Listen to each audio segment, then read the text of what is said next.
In a world where the laws of science and magic intertwined, two young brothers committed an unforgivable sin. They tried to bring their mother back from the dead, and in doing so, they learned the most painful truth of existence. Some prices cannot be paid with money, some debts cannot be forgiven, and some transformations cannot be undone. This is the story of Fullmetal Alchemist Brotherhood, not a story about wizards or fantasy worlds. This is a story about the cost of ambition, the weight of guilt, and what it truly means to grow up. The world of Fullmetal Alchemist is not so different from our own. It exists in a time that resembles early 20th century Europe, with trains and guns and industrial cities, but with one fundamental difference. Alchemy is real. Alchemy is not magic in the mystical sense. It is a science, a discipline, a system of transforming matter from one form into another.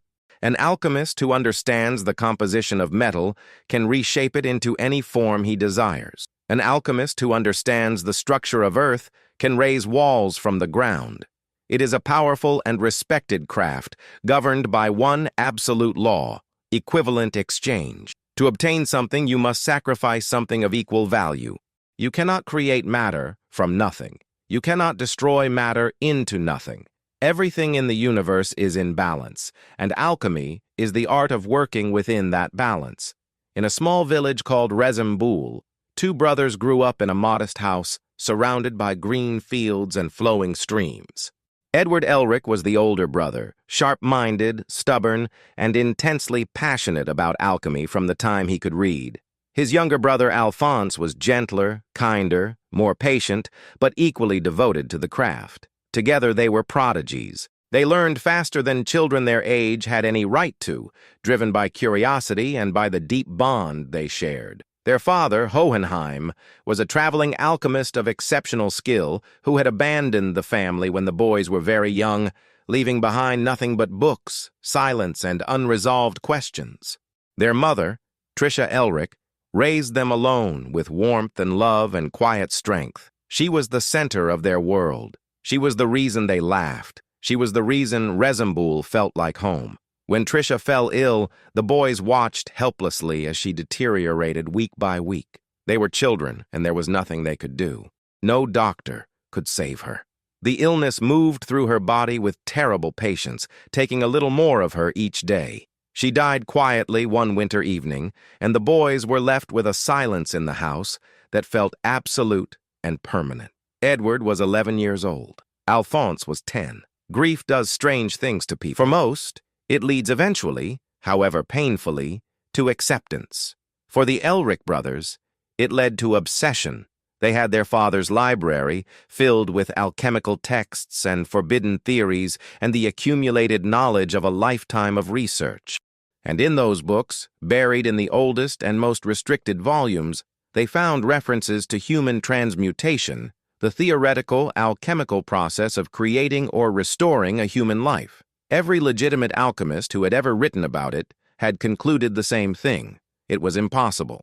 The price demanded by equivalent exchange for a human life was something no alchemist could pay. The texts warned against even attempting it. But Edward and Alphonse were young, and grief had made them desperate, and desperation had made them certain that they were different, that they were smarter, that they would succeed where others had failed. They spent 2 years preparing, 2 years of studying every text they could find, of traveling to meet other alchemists and extract whatever fragments of forbidden knowledge they possessed, of calculating and recalculating the components of a human body and what materials of equivalent value would need to be gathered. Their preparations were meticulous. Their confidence was absolute. Their understanding was tragically, catastrophically incomplete. On the night of the transmutation attempt, a cold and quiet night in Resurrect, they drew the transmutation circle in chalk on the floor of their home. They placed the gathered materials at the center. They pressed their hands to the edge of the circle and called upon their alchemical energy with everything they had. The circle activated. Light flooded the room. Electricity crackled along the lines of chalk. A roaring sound built from silence to thunder in seconds. And then something went wrong. Something went terribly, irrevocably, fundamentally wrong. What they had failed to understand, what no book had been able to fully convey, was that a human life cannot be measured in physical components. A human being is not simply flesh and bone and water and carbon. There is something else, something immeasurable, something that equivalent exchange demands in return for a human soul, something that cannot be gathered from a field or purchased in a market or weighed on any scale ever made. The transmutation recognized their offering as insufficient, and in that recognition, it took what it was owed by force. Edward lost his right arm first, then his left leg. The energy tore them from his body as payment, as though the universe itself were a creditor collecting an overdue debt. He fell to the floor, screaming, bleeding, his body broken in ways that a child's body should never be broken. But as he lay there in agony, barely conscious, he watched something even more horrifying happen to his younger brother. Alphonse's body began to dissolve, not violently, not in an explosion of fire or force, but gradually, like smoke dispersing in wind. His flesh, his bones, his hair, the physical substance of everything Alphonse had ever been simply ceased to exist. His soul, his consciousness, his memories, his identity, all of it remained, but it had nowhere to go. It floated, invisible and terrified, in the space between the physical world and whatever lay beyond the gate. In that moment, with blood soaking into the chalk lines of the transmutation circle and his mind barely clinging to consciousness, Edward did something that would define the rest of his life. He had studied enough forbidden alchemy to know one thing that most scholars dismissed as theoretical. A soul could be bound to an object, anchored to the physical world through a blood seal, without calculation, without planning, purely on the raw instinct of a boy who refused to let his brother disappear. He pressed his bleeding arm to the large suit of armor standing in the corner of the room and performed the binding transmutation. It cost him the flesh of his remaining arm, consumed in the process. But it worked. Alphonse's soul was drawn from the formless void and anchored inside the armor. He could see through the helmet's eye slits. He could hear the sound of his brother's ragged breathing. He could speak. He was alive, after a fashion, but he could not feel warmth. He could not taste food. He could not sleep, could not dream, could not experience the physical world in any of the ways that make experience meaningful. When rain fell, he felt nothing.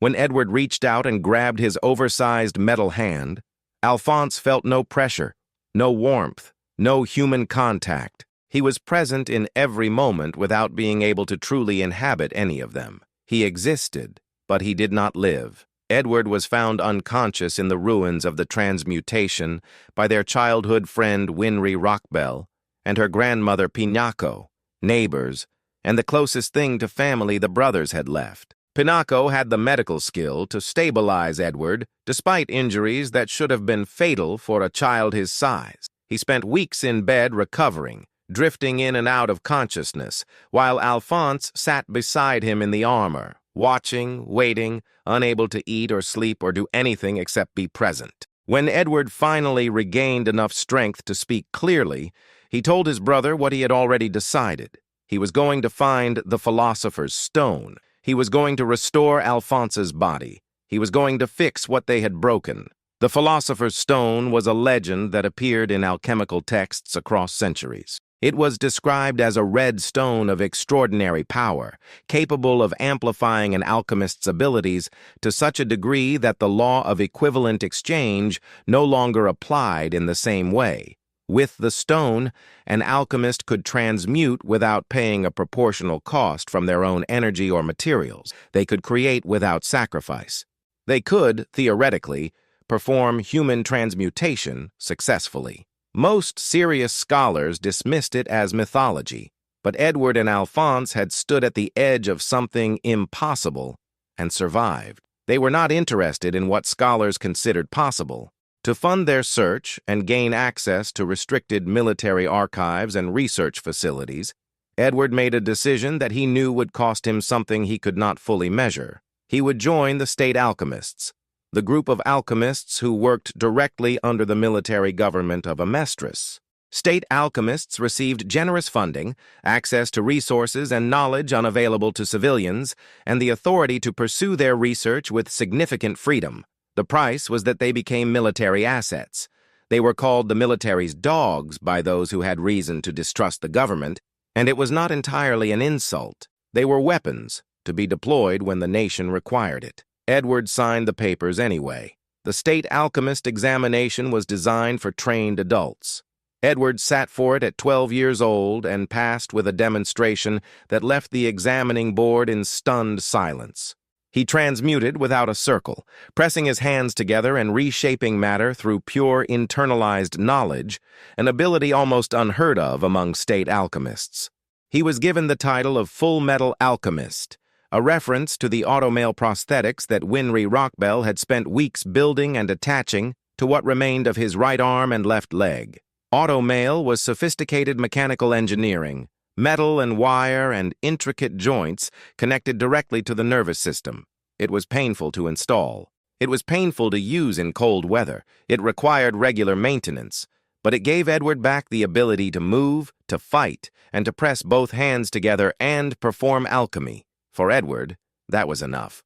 The ability to transmute without a circle was something Edward had received as a consequence of standing at the gate of truth during the transmutation accident. The gate was not simply a boundary between the possible and impossible. It was a metaphysical threshold, a place of absolute knowledge where the fundamental principles underlying all of existence were visible if you could survive the experience of seeing them. Most people who encountered the gate lost something significant in the encounter. What Edward lost was physical. What he gained was understanding so deep it bypassed the need for the geometric structures that ordinary alchemists used to channel their abilities.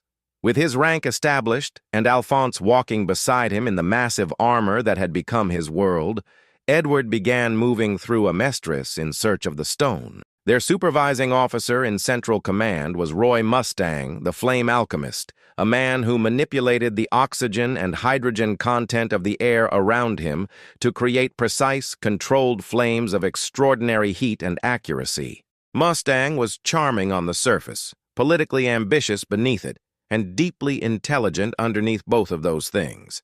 He had his own reasons for keeping Edward close and his own agenda for climbing the military hierarchy. Reasons that Edward would not fully understand until much later in their shared story. A desert city built around a vast network of aqueducts and religious fervor, the brothers encountered their first real lead. A charismatic priest named Father Cornello was performing what appeared to be miraculous alchemy, creating matter from nothing, healing the sick, demonstrating abilities that defied the law of equivalent exchange. The population adored him. They believed he was channeling divine power. Edward recognized something else.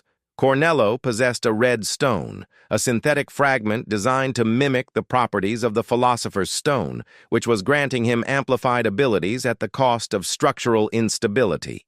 Edward exposed Cornello, dismantled his operation, and watched the city descend into confusion in the aftermath.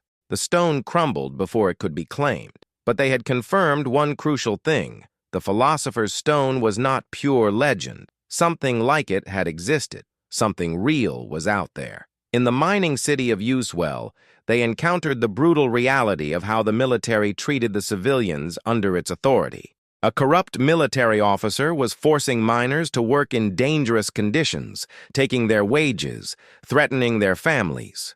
Edward intervened, not because it was his assignment, but because he could not watch injustice and walk past it. It was a pattern that would repeat throughout his career as a state alchemist. He was technically the military's tool, but he kept refusing to behave like one. East of Central, in the fortress city of Briggs near the northern border, they would eventually encounter General Olivier Armstrong, one of the most formidable military commanders in Amestris, a woman who ran her fortress with absolute authority and zero tolerance for weakness. The North was harsh and unforgiving, and Armstrong had shaped her soldiers to match the landscape. She trusted results and despised politics. She would become an unexpected ally in the conflict that was building beneath the surface of everything, but that was still in the future. In the early stages of their journey, the brothers were focused on following the trail of the stone through whatever leads the military archives could provide. Those archives led them, eventually, to the town of Dublin, where they sought out the woman who had taught them alchemy years before. Izumi Curtis was exceptional in ways that defied easy description. She was a self-taught alchemist who had achieved abilities that rivaled state alchemists without ever joining their ranks. A woman who ran a butcher shop with her enormous husband Sig and trained students by abandoning them on a deserted island for a month with nothing but their own ingenuity. She was demanding and fierce and deeply principled, and she had kept her distance from the brothers after they left her tutelage. When Edward and Alphonse arrived at her door, she was angry with them. She knew they had attempted human transmutation. She recognized the signs in Edward's missing limbs, in Alphonse's existence inside the armor. She was angry because she understood exactly what they had done and what it had cost them, and she understood it from the inside. Izumi had attempted human transmutation herself, years before. She had lost a child during pregnancy and had tried to bring it back. She had failed. The gate had taken several of her internal organs as payment, leaving her with a chronic condition that caused her to cough blood with increasing frequency. She was dying slowly, quietly, from the consequences of the same desperate love that had broken the brothers. Meeting Izumi reshaped how Edward and Alphonse understood their situation. They were not unique. The gate claimed everyone who approached it. The price was always physical, always permanent, always proportional to what the person had hoped to gain. And the people who paid that price did not become bitter. Izumi continued to teach. She continued to live with full commitment to the life that remained to her. She had accepted the cost and chosen to be defined by what she did with the time she had left rather than by what she had lost. The brothers were not yet capable of that acceptance, but the seed of it was planted. The nature of the Philosopher's Stone became clearer and more terrible as their investigation deepened. Documents obtained from Central's restricted archives, combined with information from alchemists they encountered across the country, began to assemble a picture that Edward struggled to accept, even as the evidence made it undeniable. A true Philosopher's Stone was not a naturally occurring object. It could not be found. It had to be manufactured. And the manufacturing process required human lives, not one or two, thousands. The souls of thousands of people had to be transmuted simultaneously, condensed and compressed into a single stone, their collective life energy serving as the reservoir that allowed the stone to bypass equivalent exchange. Every time an alchemist used a Philosopher's Stone to perform a transmutation, they were drawing down on that reservoir, consuming a fraction of the souls contained within. The legendary stones of alchemical history were not miracles. They were mass graves in mineral form. Every great achievement attributed to the stones, every wonder performed by alchemists celebrated across centuries, had been powered by the deaths of thousands of people whose names no one had bothered to record. Edward stood in the restricted archive with that knowledge in his hands and felt something shift in his understanding of everything he had believed about his field. More immediately and personally devastating was the implication for their own goal. If they found a Philosopher's Stone, they could use it to restore Alphonse's body. But doing so would mean consuming souls that had been murdered to create the stone. They would be the final beneficiaries of a process that had killed thousands of innocent people. The question was not simply whether they could find the stone. The question was whether they had the right to use it. While the brothers wrestled with this, forces that had been moving for centuries were accelerating around them. The homunculi, the artificial humans they had encountered in fragments throughout their travels, were not independent. They served a single master, an ancient being of immense alchemical power known as Father, who had existed in various forms for 400 years. Father had begun as something altogether different, a being of pure knowledge extracted from a human man, and over centuries he had grown and changed and developed ambitions that dwarfed anything a human being would dare to conceive. He wanted to absorb the power of the divine entity that existed beyond the gate of truth. He wanted to become something beyond human, beyond homunculi, beyond any category that had previously existed. He wanted to become God in a literal and complete sense.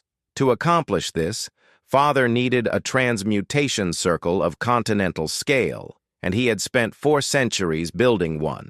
The borders of Amestris, drawn by wars and annexations and diplomatic agreements that appeared to be ordinary history, were actually the lines of a massive alchemical array covering the entire country. Every military conflict that had defined Amestris had been orchestrated to extend and complete this circle. Every massacre, every annexation, every border war had served a specific geometric purpose in the construction of the array. The victims of those conflicts, the soldiers and civilians who died at specific locations along the borders, had served as the blood that activated segments of the circle. The Ishvalan genocide, the systematic military destruction of an entire people that Roy Mustang and others had carried out under orders years before, had been one of these activations. Tens of thousands of Ishvalan civilians had died not because they posed a genuine military threat, but because their deaths at that specific location were needed to complete a section of the transmutation array. The people who gave the orders knew this. The soldiers who carried them out did not. This was the machinery operating beneath the surface of everything the brothers had experienced. The state alchemist program existed in part to produce powerful alchemists who could serve as human sacrifices when the time came. Individuals who had experienced the gate of truth, as Edward and Alphonse and Izumi and Hohenheim had, were particularly valuable to Father's plan for reasons that became clear only as the final stages of the plan approached. The homunculi served as Father's instruments across all of this. Pride, who wore the face of a child and was the most ancient and powerful of them, had been embedded within the Führer's household for decades. Wrath was the Führer himself, Bradley, a human transformed through a brutal selection process that had killed every other candidate, now possessed of abilities and instincts that far exceeded any ordinary soldier. Envy could become any human being and had spent decades manipulating events from within human institutions. Lust coordinated operations with cold precision. Gluttony consumed evidence and enemies alike. Sloth had spent decades physically excavating a massive tunnel system beneath Central City as part of the final preparation. Greed was the exception. He had rebelled against Father and pursued his own path, seeking freedom and wealth and the experience of living on his own terms. When greed was captured and reabsorbed by Father, his essence was eventually transplanted into a young Xingyize prince named Ling Yao, who had come to Amestris seeking the Philosopher's Stone for his own country's purposes. The relationship between Ling and greed, 2 consciousnesses sharing a body and gradually influencing each other, became one of the more unexpected and genuinely moving threads in the story. Ling had come to Amestris with his bodyguards, Lan Fan and Fu, members of a clan sworn to serve the Yao family. Lan Fan was fierce and completely devoted. Fu was older, enormously skilled, and equally committed. Their loyalty to Ling was absolute, and when Ling was taken by the homunculi, their determination to recover him drove them to extremes that cost both of them dearly. As the final phase of Father's plan approached, the pieces visible to the brothers and their allies began to assemble into something terrifying. Father needed 5 human sacrifices, 5 people who had experienced the gate of truth and survived, to serve as anchors for the nationwide transmutation. Edward, Alphonse, Izumi, Roy Mustang, and Hohenheim were the candidates. Father's forces moved to position these 5 at specific locations when the time came. Hohenheim, the brothers' absent father, had been alive for 400 years, a consequence of his entanglement with Father long ago in the ancient country of Xerxes. He had spent those centuries traveling and preparing his own counter to Father's plan, seeding fragments of Philosopher's Stone energy across the country in a pattern that could mirror and counteract the transmutation array. He was not the abandoning failure his sons had believed him to be. He was carrying a weight no human being should ever have to carry, and he had been carrying it alone because the alternative was to endanger everyone he brought close to him. The final confrontation was not a single battle. It was a collapse of everything Father had built, pulled apart from multiple directions simultaneously. General Armstrong's forces struck from the north. Mustang's allies moved within Central. Scar, the Ishvalan survivor who had spent years as an enemy of the Elric brothers before gradually becoming something closer to an ally, used knowledge of his brother's research to create a countermeasure against Father's circle. The brothers fought through Father's forces to reach the underground chamber where Father himself waited. Father activated the nationwide transmutation at the moment he had calculated as optimal. Every person in Amestris felt it simultaneously, a pulling sensation as if something were being drawn out of them. Millions of souls were extracted in an instant, gathered into Father's body as a philosopher's stone of incomprehensible scale. Father then reached through the gate and made contact with the divine entity beyond it. For a terrible moment, it appeared that he had succeeded. He stood transformed, radiating power that bent the air around him, a being that had moved beyond any previous category. But the divine entity was too vast for any vessel that had ever existed or ever could exist to contain. It exceeded Father in every possible dimension. The power began tearing him apart from within, and as it did, the souls he had gathered reasserted themselves, fighting to be released, weakening his control further. Hohenheim's preparations activated across the country, reflecting the transmutation energy back and forcing the extracted souls to return to their original bodies. Amestris came back to life in a wave that moved outward from the center. In the underground chamber, the final battle consumed everything the remaining fighters had. Mustang, who had been forced through the gate earlier in the conflict and lost his sight as a consequence, fought blind. Izumi and her husband Sig pressed the attack from another angle. Scar completed his transmutation, and Edward fought with every technique, every improvised solution, every ounce of stubbornness that had kept him alive through years of impossible circumstances. Father was broken apart, the souls within him released, the divine power escaping back beyond the gate. What remained of him was drawn away, pulled toward a truth that had always been waiting for a being of his arrogance. He had sought to become everything. He ended as nothing. In the aftermath, Alphonse's soul was returned to his original body, the body that had been preserved in a form of suspension since the night of the transmutation.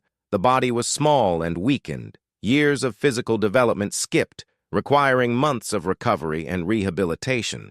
But he was whole. He could feel sunlight, he could taste food, he could hold his brother's hand and feel the pressure of it. Edward had made his own choice at the gate during the final transmutation. He had offered his alchemical ability, the power to perform alchemy at all, in exchange for his brother's complete restoration. The gate had accepted. He emerged as an ordinary human being, without the ability to reshape matter, without the clapping transmutation that had defined every significant moment of his adult life. The loss was real and permanent. He accepted it without hesitation.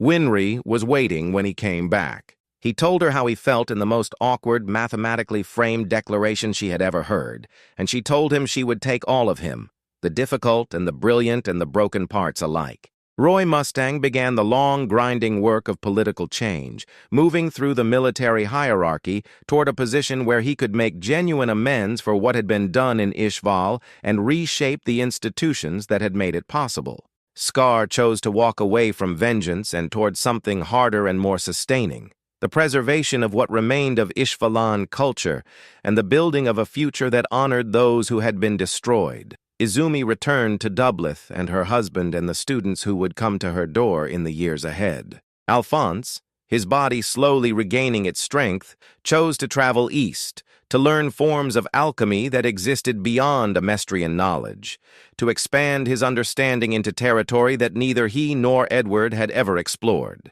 Edward traveled west, into countries where alchemy was understood differently or not at all, to learn what other frameworks existed for understanding the world, to become a different kind of thinker than he had been. They had not become the greatest alchemists. They had not achieved the legendary mastery they had imagined for themselves as children reading their father's books. They had become something more difficult and more valuable, people who understood the cost of their choices and had chosen to live differently as a result. People who carried their scars honestly, who did not hide what they had done or pretend the price had not been paid, who moved forward anyway because moving forward was the only direction worth traveling. Equivalent exchange, in the end, had never been about the cost of things. It had been about the cost of becoming, the price of growing up, the price of accepting that you are not above the laws that govern everyone else, the price of love, when love is honest enough to include the damage it can cause. The Elric brothers paid that price in full, and what they received in return was not what they had asked for. It was something better. It was the chance to live with their eyes open in a world they understood more completely and more humbly than when they first pressed their hands to a chalk circle on a cold night in Rezembul and believed that love alone was enough to make the impossible happen. It was not enough, but it was the beginning of everything that mattered. There is a detail about Fullmetal Alchemist Brotherhood that deserves attention before the story fully closes.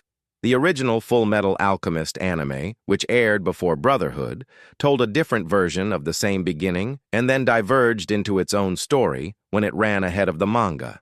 Brotherhood is the complete and faithful adaptation of Hiromu Arakawa's original vision, and the two versions differ significantly in their second halves. Brotherhood is longer, denser, and in many ways more ambitious. It takes the time to develop characters who the original series treated as secondary, and it builds toward a conclusion that the original was never able to reach. Hiromu Arakawa, the manga artist who created this world, grew up on a farm in Hokkaido, one of the northernmost islands of Japan. She has spoken about how her agricultural background shaped the story, how working with the land gave her a particular understanding of what it means to take from the earth and give back to it, of cycles and costs, and the relationship between effort and result. The law of equivalent exchange was not simply a clever fictional device. It came from a genuine world view, from someone who had watched seasons turn and understood that nothing in the natural world is free, that everything that grows does so at the expense of something else, and that the health of any system depends on those exchanges being honest and balanced. Edward and Alphonse Elric are not heroes in the conventional sense. They do not start the story trying to save the world. They start it trying to fix a mistake, driven by guilt and love in equal measure. The world saving comes later, almost as a consequence of who they become rather than who they set out to be. This is part of what makes the story endure. The characters grow into their responsibilities rather than arriving with them already formed. They make mistakes that cost them and others. They carry those mistakes forward. They do not redeem themselves in a single dramatic gesture. They redeem themselves slowly, through accumulated choices, through showing up even when showing up is painful, through refusing to become the people that their worst moments threaten to make them. Fullmetal Alchemist Brotherhood has been called one of the greatest anime ever made, and it appears consistently at the top of ranked lists across every platform where such things are measured. The reasons for this are not mysterious. The story is complete. Every thread introduced is resolved. Every character introduced serves a purpose. The emotional beats are earned through consistent development rather than manufactured through sudden revelations. The villains are given comprehensible motivations, even when those motivations lead them to monstrous actions. The world is internally consistent, operating according to rules that are established early and respected throughout. And at the center of it all is a relationship between two brothers that feels genuinely true, not as a dramatic device, but as a portrait of what it means to love someone enough to sacrifice for them and wise enough to understand the limits of what sacrifice can accomplish. The story asks a question that it takes 34 episodes and a decade of publication to fully answer. What do you owe the world when your love for one person causes harm? And the answer it arrives at is not simple and not comfortable, but it is honest. You owe the world your acknowledgement of what happened. You owe it your continued effort. You owe it the willingness to be shaped by what you have learned rather than protected from it. You owe it, in the end, your presence, your work, and your refusal to stop moving forward, even when moving forward is the hardest thing you have ever been asked to do. Edward Elric lost his arm and his leg, and eventually his alchemy. Alphonse Elric lost his body and years of his life. They paid these prices not for glory and not for power, but for each other, and then for a world they had not initially set out to save. The story of what they paid and what they received in return is worth every minute of the time it takes to hear it.